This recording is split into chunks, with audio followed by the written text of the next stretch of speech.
यीशु कहता है अपने अपने पापों से मन फिराओ, स्वर्ग का राज निकट आ गया है। अपने अपने पापों से मन फिराओ, स्वर्ग का राज निकट आ गया है। समस्त को प्रभु जीशु ख्रीष्ट नाम रे मोर आंतरिक नमस्कार। प्रिय भाई एवं भौणी माने, अनेक ख्रीष्ट विरोधी एपरि अछंती जो माने कि आमर को चैलेंज दियंती। आमर कौन चैलेंज दियंती जे तुम्हें मान तो हिंदू मान को ख्रीस्टान करुच, जदि तुम्हार दम अच्छे तेबे तुम्हें मुसलमान मान को ख्रीस्टान करिकी तुम्हें देखाओ। किसी दिन पूर्व मुझे वीडियो में देखुली, जने यूट्यूबर ब्लॉग टाइप रो वीडियो से बनाऊँच।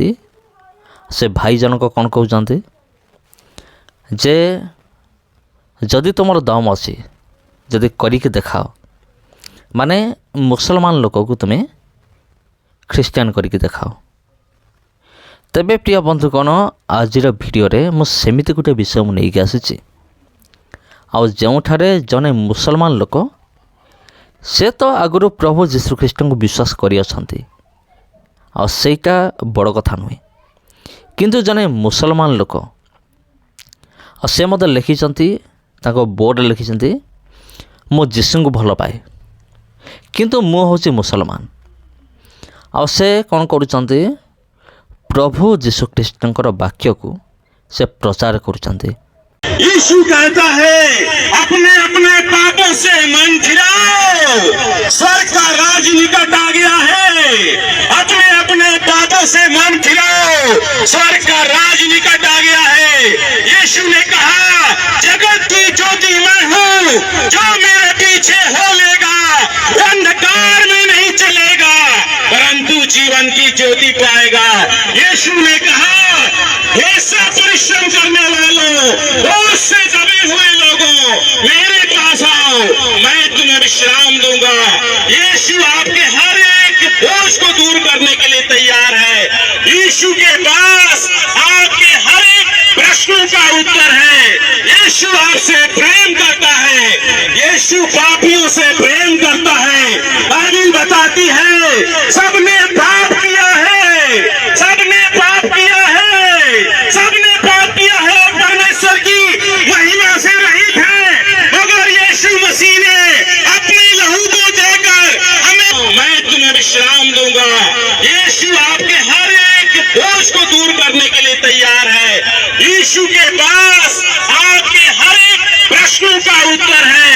यीशु आपसे प्रेम करता है, यीशु पापियों से प्रेम करता है। बाइबल बताती है सबने पाप किया है, सबने पाप किया है, सबने पाप किया है, परमेश्वर की महिमा से रहित है। मगर यीशु मसीह ने से प्रभु जीशु ख्रीष्टर प्रचार करुँच। से कौन प्रचार करुँच? से सुसमाचार प्रचार करुँच। से प्रभु जीशु ख्रीष्ट ए जगत रे कहीं जन्म हेले, से क्यों मानक निमंत जन्म हेले, तांकर आसीबार उद्देश्य कौन, आ प्रभु जीशु ख्रीष्ट जन व्यक्ति जीवन में कौन कौन करिपारंती, से गोटे बोर्ड पूरा एमती देखी से कौन करुँच सुसमाचार प्रचार करुँच। आ से रास्ता घाट जिते लोक जाऊँच समस्ते निहाती से नजर पकाउछन्ते जे ये व्यक्ति जनक किए, ये तो कौन सी हिंदू लोक बड़ी जना पड़नी, ये टोपी पिंधि, ये मुसलमान लोक, ये केमती प्रचार करि पारुछि प्रभु जीशुंकर। आउ केवल सहीटा नुहे, ए वीडियो जा पाख भी पहुँची आ समस्ते भी पूरा छानिया हो जाउछन्ते जन मुसलमान केमती प्रचार करुचे।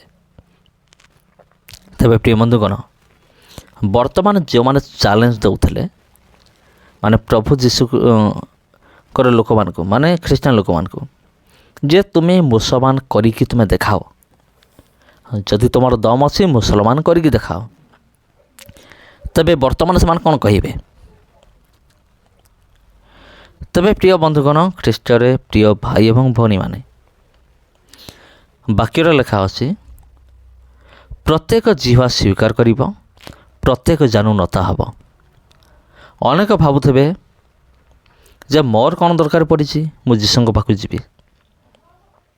କିନ୍ତୁ ଯଦି ଆମେମାନେ ଯେଉଁ ଯେଉଁ ଜାଗାରେ ଦଙ୍ଗା ହେଇଛି, ମାନେ ବିଗତ ଦିନମାନଙ୍କରେ ମାନେ ଖ୍ରୀଷ୍ଟିଆନ ଲୋକମାନଙ୍କୁ ମରାଯାଇଛି, ସେମାନଙ୍କୁ ତାଡ଼ନା କରାଯାଇଛି, ସେହିଭଳି ଜାଗାମାନଙ୍କୁ ଯଦି ଆଜି ଆମେମାନେ ଯାଇକି ଦେଖିବା, ଯଦି ସେଇ ଲୋକମାନଙ୍କର ଖବର ଯଦି ଆପଣ ନେବେ, ତେବେ ନିହାତି ମୁଁ ଗ୍ୟାରେଣ୍ଟି ଦେଉଛି ଅନେକ ଲୋକମାନେ ସେମାନେ ଦୁନିଆ ଛାଡ଼ିକି ପଳାଇଥିବେ ନିହାତି। କାରଣ ଅନେକ ଜାଗାରେ ମୁଁ ଦେଖିଛି ପ୍ରିୟ ବନ୍ଧୁଗଣ, ଯେଉଁଠି ନିରୀହ ଖ୍ରୀଷ୍ଟିଆନ ଲୋକମାନେ ସେମାନେ ତାଡ଼ନାକୁ ନମ୍ର ଭାବରେ ସେମାନେ ସହିଯାଆନ୍ତି, ସେହି ଜାଗାରେ ପରମେଶ୍ୱର ଅଦ୍ଭୁତ ଭାବରେ କାର୍ଯ୍ୟ କରନ୍ତି। କନ୍ଧମାଳ ଦଙ୍ଗା ସମୟରେ ମଧ୍ୟ ସେମିତି ହେଇଥିଲା। ଯେଉଁମାନେ ତାଡ଼ନା କଲେ ଆଉ କିଛି ଲୋକମାନେ ମରିଗଲେ, କିଛି ଲୋକମାନେ ଆକ୍ସିଡେଣ୍ଟ ହେଇକି ଆଉ ସେମାନେ ବିକଳାଙ୍ଗ ହେଇଗଲେ, ଆଉ କିଛି ଲୋକମାନେ କୋମାକୁ ପଳାଇଲେ, ଆଉ କିଛି ଲୋକମାନେ ସେମାନେ ମନ ପରିବର୍ତ୍ତନ କଲେ। ଏମିତି ଘଟିଅଛି। ଆଉ ଯେଉଁ ଜାଗାରେ ତାଡ଼ନା ହେଲା, କନ୍ଧମାଳ ଦଙ୍ଗା କଥା ମୁଁ କହୁଛି, ଆଉ କିଛି ଦିନ ପରେ ଗୁଡ଼ାକ ନ୍ୟୁଜ୍ରେ ଖବର ବାହାରିଥିଲା ଯେ ବିରୋଧୀମାନଙ୍କ ଘରକୁ ହାତୀମାନେ ଆସିକି ଦଳି ପକାଇଲେ। ତେବେ ପ୍ରିୟ ବନ୍ଧୁଗଣ, ଆପଣମାନେ କ'ଣ ଭାବୁଛନ୍ତି? ତେବେ ମୋତେ କମେଣ୍ଟ କରନ୍ତୁ।